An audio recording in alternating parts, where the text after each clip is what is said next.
It's the news London's been waiting for. The Jubilee Line extension will eventually get the go-ahead. 12,000 jobs will be created, with Docklands and parts of southeast London put firmly on the tube map. But to pay for it, the news couldn't be worse. Part of the existing tube system will be left to rot away. London Underground have had their budget cut by 30%.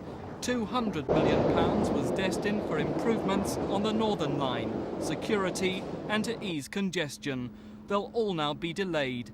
It appears the government have gone back on promises for extra cash to improve the system. I think there's very little cheer in it for the passengers of London Underground as far as some of the improvements that were going to take place. Things like helplines, modernisation, escalators, station refurbishment. It looks as though now that's all going to get cut back. So they're going to get the worst of both worlds because there will be staff cuts as well as the lack of improvements. The government say they also want private cash for the new Crossrail line between Paddington and Liverpool Street. That now looks set to be delayed for a year. As for British Rail, they've been given £200 million less than they wanted. The future of some new trains for Kent is tonight in doubt, along with other station and track improvement schemes. But BR will be able to lease trains from the private sector to help reduce the problem. Most new road schemes in the region will go ahead, again creating jobs.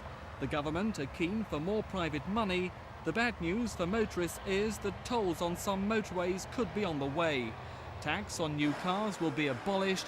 That's good news for the motor industry and firms like Ford's who've had to lay off car workers because of the slump.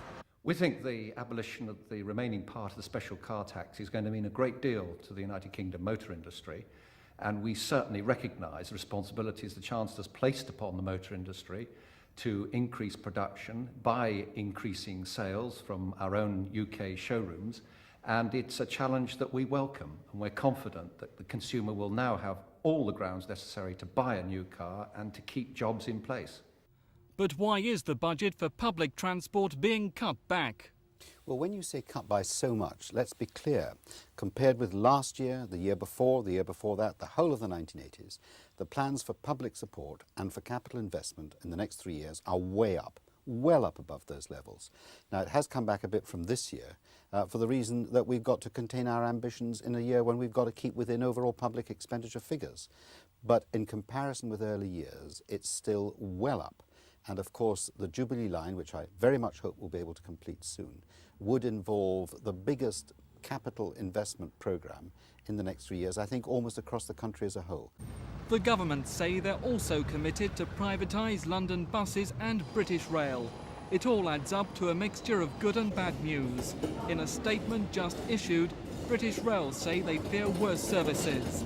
But the fact London Underground will have less money to improve their system will be seen as bad news for London and its commuters. This is Mike Pearce for Thames News.